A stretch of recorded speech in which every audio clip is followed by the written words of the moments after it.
എല്ലാ വിദ്യാർത്ഥികൾക്കും പുതിയൊരു വീഡിയോയിലേക്ക് സ്വാഗതം. ഈ വർഷത്തെ LBS nursing and paramedical degree കോഴ്സുകളിലേക്കുള്ള പ്രവേശനവുമായി ബന്ധപ്പെട്ടിട്ടുള്ള ഷെഡ്യൂൾ പ്രസിദ്ധീകരിച്ചു. എപ്പോഴാണ് കോളേജിൽ അഡ്മിഷൻ നേടേണ്ടത്, അതുപോലെ എപ്പോഴാണ് first allotment, second allotment, third allotment പ്രസിദ്ധീകരിക്കുക, അതുപോലെ തന്നെ എപ്പോഴാണ് റാങ്ക് ലിസ്റ്റും അതുപോലെ തന്നെ പ്രൊഫഷണൽ റാങ്ക് ലിസ്റ്റും പ്രസിദ്ധീകരിക്കുന്നത്, അതുപോലെ തന്നെ അപേക്ഷയിലെ തെറ്റുകൾ നിങ്ങൾക്ക് തിരുത്തുന്നതിനായിട്ട് എപ്പോഴാണ് അവസരം ലഭിക്കുക എന്നിങ്ങനെ വിദ്യാർത്ഥികൾ ചോദിച്ച പ്രധാനപ്പെട്ട ഒരു സംശയങ്ങളാണ്. അതുപോലെ തന്നെ ഇംപ്രൂവ്മെൻറ്റിൻ്റെ പരീക്ഷ എഴുതുന്ന വിദ്യാർത്ഥികളാണെങ്കിൽ എപ്പോഴാണ് അപേക്ഷ നൽകേണ്ടത് എന്നുള്ള സംശയവും വിദ്യാർത്ഥികൾ ചോദിച്ച ഒരു പ്രധാനപ്പെട്ട ഒരു സംശയമാണ്. അപ്പോൾ നമുക്ക് ആ ഒരു സംശയത്തിലേക്ക് വരാം. അതായത് ഇംപ്രൂവ്മെൻറ്റ് പരീക്ഷ എഴുതുന്ന വിദ്യാർത്ഥികൾ ഉണ്ട് എങ്കിൽ നിങ്ങൾ ഇപ്പോൾ തന്നെ ഈ ഒരു അപേക്ഷ സമർപ്പിക്കണം. ഈ ജൂൺ 12-ാം തീയതി വരെയാണ് വിദ്യാർത്ഥികൾക്ക് ഈ ഒരു ഫീ പേയ്മെൻറ്റ് ചെയ്യാനുള്ള അവസരം കിട്ടുക. അതിനുശേഷം ജൂൺ 15-നുള്ളിൽ ഈ ഒരു അപേക്ഷ ഫൈനൽ കൺഫർമേഷൻ ചെയ്യണം. അതുപോലെ തന്നെ വിദ്യാർത്ഥികൾ അപേക്ഷ നൽകുന്ന സമയത്ത് തന്നെ ശ്രദ്ധിക്കേണ്ട കാര്യം, നിങ്ങൾക്ക് ആവശ്യമുള്ള റിസർവേഷൻ ഡോക്യുമെൻറ്റുകൾ നിങ്ങൾ അപ്ലോഡ് ചെയ്ത് കൊടുക്കേണ്ടതാണ്. അത് പിന്നീട് വിട്ടുപോകരുത്. അക്കാര്യം വിദ്യാർത്ഥികൾ പ്രത്യേകം ശ്രദ്ധിക്കുക. വിദ്യാർത്ഥികൾ പ്രധാനമായിട്ടും അപ്ലോഡ് ചെയ്ത് നൽകേണ്ട ഡോക്യുമെൻറ്റുകൾ എന്ന് പറയുന്നത്, നിങ്ങൾ SC/BC അതായത് OBC കാറ്റഗറിയിലൊക്കെയുള്ള വിദ്യാർത്ഥികൾ ആണ് എങ്കിൽ, അതുപോലെ OEC കാറ്റഗറിയിലുള്ള വിദ്യാർത്ഥികൾ ആണെങ്കിൽ നോൺ ക്രിമിനൽ സർട്ടിഫിക്കറ്റാണ് അപ്ലോഡ് ചെയ്ത് കൊടുക്കേണ്ടത്. നോൺ ക്രിമിനൽ സർട്ടിഫിക്കറ്റ് കിട്ടാത്ത OEC കാറ്റഗറിയിലുള്ള വിദ്യാർത്ഥികൾ ഉണ്ടെങ്കിൽ അവർ കാസ്റ്റ് സർട്ടിഫിക്കറ്റാണ് അപ്ലോഡ് ചെയ്ത് കൊടുക്കേണ്ടത്. അതുപോലെ തന്നെ വിദ്യാർത്ഥികൾക്ക് ഈ ഒരു അതായത് നിങ്ങൾ EWS കാറ്റഗറിയുള്ള വിദ്യാർത്ഥികൾ ആണെങ്കിൽ EWS സർട്ടിഫിക്കറ്റാണ് അപ്ലോഡ് ചെയ്ത് കൊടുക്കേണ്ടത്.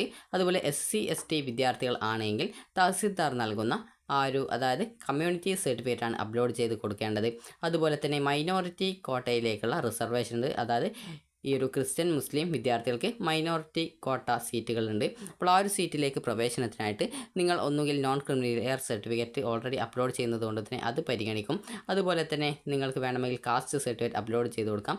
ഇതൊന്നും ഇല്ല എങ്കിൽ നിങ്ങൾക്ക് മൈനോറിറ്റി സർട്ടിഫിക്കറ്റ് വില്ലേജ് ഓഫീസിൽ നിന്ന് കിട്ടും. അപ്പോൾ ആ ഒരു സർട്ടിഫിക്കറ്റ് നിങ്ങൾക്ക് അപ്ലോഡ് ചെയ്ത് കൊടുക്കാവുന്നതാണ്.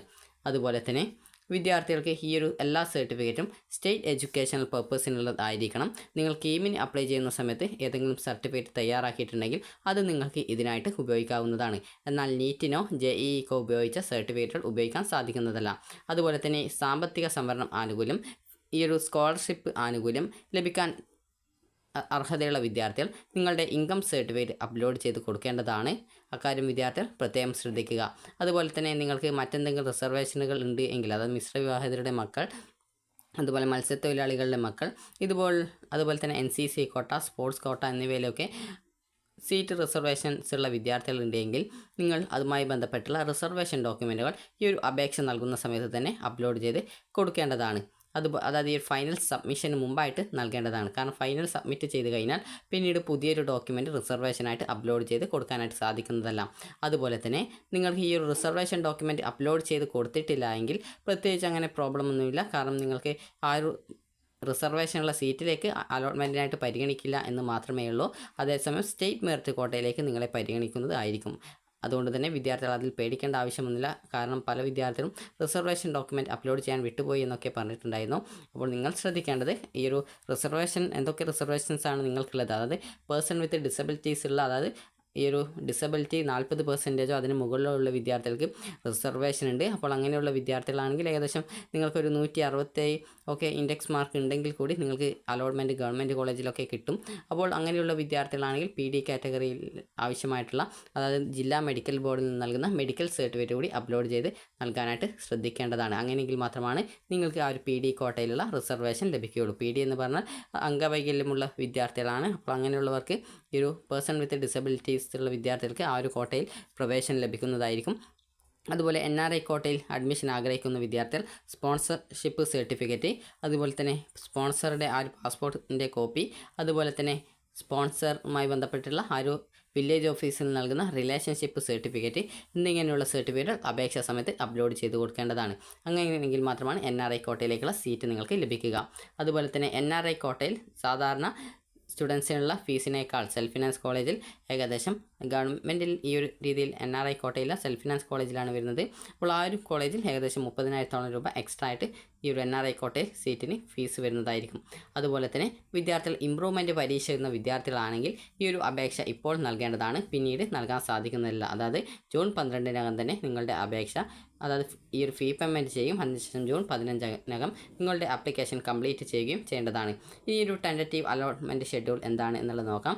അതിനായിട്ട് നിങ്ങൾ ചെയ്യേണ്ടത് അതിൻ്റെ നേരെയായിട്ട് ഡൗൺലോഡ് ബട്ടൺ കൊടുത്തിട്ടുണ്ട്. അപ്പോൾ അത് ഡൗൺലോഡ് ചെയ്ത് എടുക്കുക. അപ്പോൾ ഈ ഒരു ടെൻറ്റേറ്റീവ് അലോട്ട്മെൻറ്റ് ഷെഡ്യൂളിൽ എന്താണ് പറഞ്ഞിട്ടുള്ളത് എന്ന് നോക്കാം.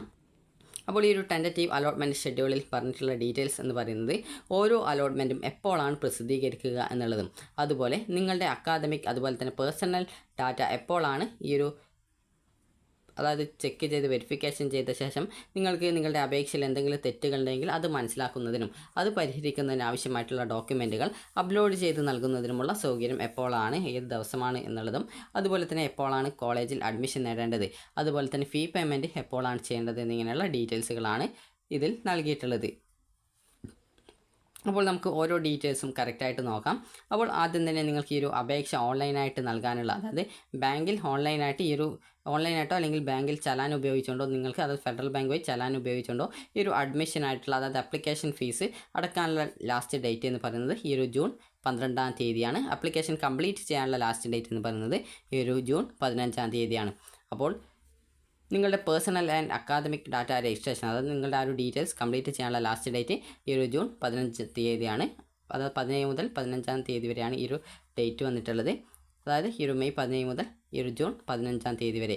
അതുപോലെ തന്നെ ഈ ഒരു അപ്ലിക്കേഷൻ ഫൈനൽ കൺഫർമേഷൻ ചെയ്യാനുള്ള, അതായത് ഫൈനൽ സബ്മിറ്റ് ചെയ്യാനുള്ള ലാസ്റ്റ് ഡേറ്റ് എന്ന് പറയുന്നത് ഈ ഒരു ജൂൺ 15-ാം തീയതിയാണ്. അതായത് 15/6/2024 ആണ്. അതുപോലെ തന്നെ നിങ്ങളുടെ ആ ഒരു personal and academic data after verification, നിങ്ങളുടെ ആ ഒരു പേഴ്സണൽ ഡാറ്റയും അതുപോലെ തന്നെ അക്കാദമിക് ഡാറ്റയും വെരിഫിക്കേഷന് ശേഷം പ്രസിദ്ധീകരിക്കുന്നത് ഈ ഒരു 26-ാം തീയതിയാണ്. അപ്പോൾ 26-ാം തീയതി മുതൽ വിദ്യാർത്ഥികൾക്ക് അപേക്ഷയിലെ തെറ്റുകൾ തിരുത്തുന്നതിനാവശ്യമായിട്ടുള്ള ഡോക്യുമെൻറ്റുകളൊക്കെ അപ്ലോഡ് ചെയ്ത് കൊടുക്കാൻ സാധിക്കുന്നതായിരിക്കും. അതുപോലെ എന്തെങ്കിലും റിസർവേഷൻ ഒക്കെ ഉണ്ടെങ്കിൽ അതുമായി ബന്ധപ്പെട്ടുള്ള ആ ഒരു ഡോക്യുമെൻറ്റുകളും നിങ്ങൾക്ക് അപ്ലോഡ് ചെയ്ത് നൽകാൻ സാധിക്കുന്നതാണ്. അപ്പോൾ അത് പരിഗണിക്കോ ഇല്ലയോ എന്നുള്ള കാര്യം അറിയില്ല, അങ്ങനെ അപ്ലോഡ് ചെയ്ത് കൊടുക്കാനുള്ള അവസരം ലഭിക്കാറുണ്ട്.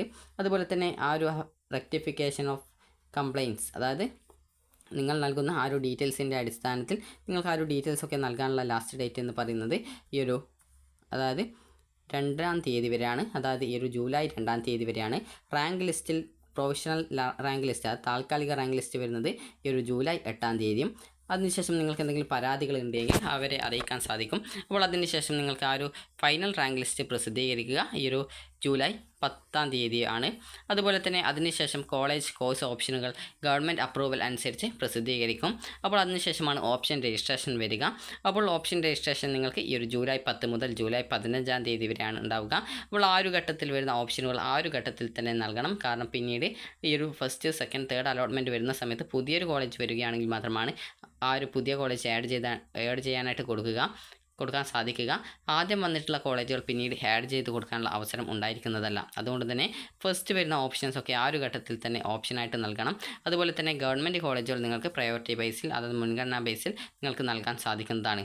അപ്പോൾ ഈ ഒരു ഓപ്ഷൻസ് രജിസ്ട്രേഷൻ ചെയ്ത ശേഷം ട്രയൽ അലോട്ട്മെൻറ്റ് വരും. ട്രയൽ അലോട്ട്മെൻറ്റ് 15-ാം തീയതി തന്നെയാണ് വരിക.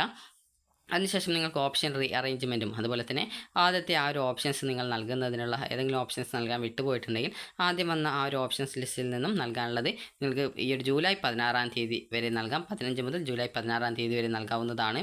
അതിനുശേഷം ഫസ്റ്റ് അലോട്ട്മെൻറ്റ് പ്രസിദ്ധീകരിക്കും. ഫസ്റ്റ് അലോട്ട്മെൻറ്റ് ഈ ഒരു ജൂലൈ 17-ാം തീയതിയാണ് പ്രസിദ്ധീകരിക്കുക. നേരത്തെ പറഞ്ഞതുപോലെ തന്നെ ഓരോ അലോട്ട്മെൻറ്റ് വരുന്ന സമയത്ത് നിങ്ങൾക്ക് ഫീ പേയ്മെൻറ്റ് ചെയ്യുന്നതിനും അതുപോലെ തന്നെ ഈ ഒരു ഓപ്ഷൻ റീ അറേഞ്ച്മെൻറ്റ് ചെയ്യുന്നതിനും സാധിക്കുന്നതാണ്. അപ്പോൾ വിദ്യാർത്ഥികൾ ചോദിച്ച മറ്റൊരു സംശയമായിരുന്നു ഫീ പേയ്മെൻറ്റിന് നിങ്ങൾക്ക് എത്ര രൂപയാണ് ആ ഒരു ഫീസ് വരിക എന്നുള്ളത്.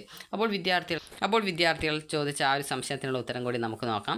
ഫീ പേയ്മെൻറ്റ് നിങ്ങൾക്ക് വരിക, അതായത് നിങ്ങൾക്ക് സെൽഫ് ഫിനാൻസ് കോളേജിലെ മാനേജ്മെൻറ്റ് സീറ്റിലേക്കാണ് നിങ്ങൾക്ക് അലോട്ട്മെൻറ്റ് കിട്ടുന്നത്, അല്ലെങ്കിൽ മെറിറ്റ് സീറ്റിലാണ് സെൽഫ് ഫിനാൻസ് കോളേജിലെ അലോട്ട്മെൻറ്റ് കിട്ടുന്നതെങ്കിൽ നിങ്ങൾ ടോക്കൺ ഫീ പേയ്മെൻറ്റായിട്ട് 25,000 രൂപ ഓൺലൈനായിട്ടോ അല്ലെങ്കിൽ ഓഫ്ലൈനായിട്ടോ, അതായത് ചലാൻ ഉപയോഗിച്ച് ഫെഡറൽ ബാങ്ക് ശാഖ വഴിയോ അടക്കേണ്ടതായിട്ട് വരുന്നതാണ്.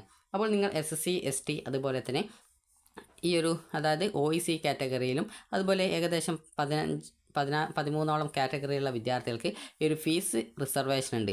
അപ്പോൾ അങ്ങനെയുള്ള വിദ്യാർത്ഥികൾ അഡ്മിഷൻ ടൈമിൽ നിങ്ങൾക്ക് മെറിറ്റ് സീറ്റിലാണ് അലോട്ട്മെൻറ്റ് കിട്ടുന്നതെങ്കിൽ നിങ്ങൾ വെറും 1000 രൂപ മാത്രമാണ് ഈ ഒരു സെൽഫ് ഫിനാൻസിൽ കിട്ടുകയാണെങ്കിൽ അടയ്ക്കേണ്ടത്. അതേസമയം ഈ ഒരു കാറ്റഗറിയിൽ ഉൾപ്പെട്ട വിദ്യാർത്ഥികൾ തന്നെ നിങ്ങൾക്ക് മാനേജ്മെൻറ്റ് സീറ്റിലേക്കാണ് അലോട്ട്മെൻറ്റ് ലഭിക്കുന്നതെങ്കിൽ നേരത്തെ പറഞ്ഞതുപോലെ 25,000 രൂപ അടയ്ക്കേണ്ടതായിട്ട് വരുന്നതായിരിക്കും.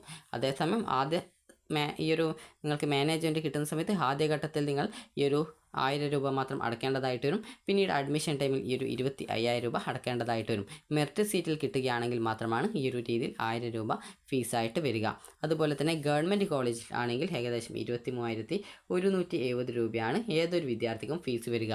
നിങ്ങൾ SC ST അതുപോലെ തന്നെ നേരത്തെ പറഞ്ഞതുപോലെ OEC അതുപോലെ തന്നെ ഫീസ് ആനുകൂല്യമുള്ള വിദ്യാർത്ഥികൾ ആണെങ്കിൽ നിങ്ങൾക്ക് വെറും 1000 രൂപ മാത്രമാണ് ഗവൺമെൻറ്റിൽ ഫീസായിട്ട് വരിക. ഇതും കോഷൻ ഡെപ്പോസിറ്റിലേക്ക് മാറ്റുകയാണ് ചെയ്യുക. അതുപോലെ തന്നെ ഇത്രയും ഫീസാണ് വരിക. അപ്പോൾ ഈ ഒരു രീതിയിൽ നിങ്ങൾക്ക് അടുത്ത സെക്കൻഡ് അലോട്ട്മെൻറ്റിന് വേണ്ടിയിട്ടുള്ള ഓപ്ഷൻ റീ അറേഞ്ച്മെൻറ്റ് ചെയ്യുന്നതിനും അതുപോലെ പുതിയ കോളേജുകൾ വരികയാണെങ്കിൽ അത് ആഡ് ചെയ്ത് കൊടുക്കുന്നതിനും സൗകര്യമുണ്ടാവും. അതിനുശേഷം ഈ ഒരു സെക്കൻഡ് അലോട്ട്മെൻറ്റിന് അതായത് ഈ ഒരു ഫസ്റ്റ് അലോട്ട്മെൻറ്റ് കിട്ടിയ ശേഷം നിങ്ങൾക്ക് 20-ാം തീയതി വരെയാണ് ഈ ഒരു രീതിയിൽ ഫീ പേയ്മെൻറ്റ് ചെയ്യാൻ സാധിക്കുക. അലോട്ട്മെൻറ്റ് കിട്ടാത്ത വിദ്യാർത്ഥികൾ അടുത്ത അലോട്ട്മെൻറ്റിന് വെയിറ്റ് ചെയ്യുകയും അലോട്ട്മെൻറ്റ് ലഭിച്ച വിദ്യാർത്ഥികൾ ആ ഒരു സീറ്റ് സെക്യൂർ ചെയ്യുന്നതിനായിട്ട് ഫീ പേയ്മെൻറ്റ് ചെയ്യുകയും ചെയ്യേണ്ടതാണ്. അലോട്ട്മെൻറ്റ് കിട്ടി ഫീ പേയ്മെൻറ്റ് ചെയ്ത് സീറ്റ് സെക്യൂർ ചെയ്യാത്ത വിദ്യാർത്ഥികളെ പിന്നീട് വരുന്ന സെക്കൻഡ് അലോട്ട്മെൻറ്റിലേക്ക് പരിഗണിക്കാറില്ല. അക്കാര്യം വിദ്യാർത്ഥികൾ പ്രത്യേകം ശ്രദ്ധിക്കുക. അപ്പോൾ ചില സമയത്ത് പരിഗണിക്കാറുണ്ട്. അത് എങ്ങനെയാണെന്നുള്ളത് സംബന്ധിച്ചുള്ള ആ ഒരു സമയത്ത് ഉള്ള ആ ഒരു സർക്കുലർ അനുസരിച്ചിട്ടാണ് ഓരോ കാര്യങ്ങൾ ഉണ്ടാവുക. ഇനി ഈ ഒരു സെക്കൻഡ് അലോട്ട്മെൻറ്റ് 23-ാം തീയതി ജൂലൈ 23-ാം തീയതിയാണ് വരിക.